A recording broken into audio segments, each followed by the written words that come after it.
Hi, I'm Dave Epstein. Welcome to this edition of Growing Wisdom. Today we're talking about taking out one perennial and replacing it with another.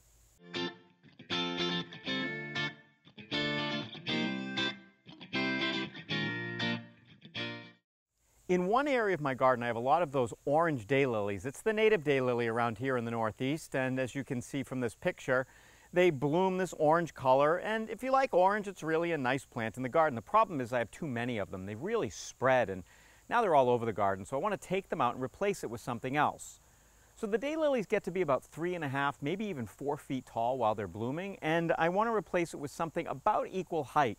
Even though this plant is fairly close to the front of the garden, I'm putting in something taller because I want to be able to see it from that kitchen window right there. So one of the things I like is while I'm in the kitchen to be able to look out and see something flowering. Unlike the daylily, which we're going to replace, the anemone that we're going to put in actually blooms late in the summer and earlier in the fall. So it's sort of an August or September bloomer as opposed to a summer bloomer. So this will extend the season a little bit. Anemones are great plants because they're relatively maintenance-free. They make great cut flowers. They do well in the sun, but they also can handle some part shade, not full shade. They don't flower nearly as well. One thing you want to be careful of whenever you're moving a perennial is watch out for drip irrigation or anything else that you have in your garden.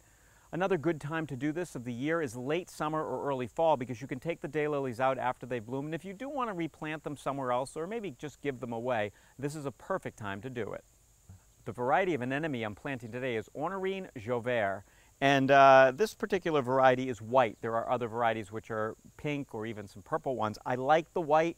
There's not a lot in the garden that blooms white this time of the year, so I find it really pops. It's also a more restful color for me, so that's why we're choosing to plant the white one. So we're filming the video, and I had shown you the anemone, and I thought once I got this out, this would be a good spot, and then I started looking, and I was like, it's not right, it's gonna be too big. So I went out and got some tickseed, and we're gonna put that in. So this is Coreopsis. I wanted white, so this is a pale yellow or more of a manila color. And we're going to put these in this spot instead, a little lower, a little wispier. I think they'll look good between the rhododendron and the ABs, which is basically a fir. And they'll tend to spread and fill this area, but they're not going to overwhelm the area. So, you know what? You can make mistakes. You can think once you get a hole opened up and think, what do I want to put there? That maybe you change your mind. And that's what we've done here at Growing Wisdom.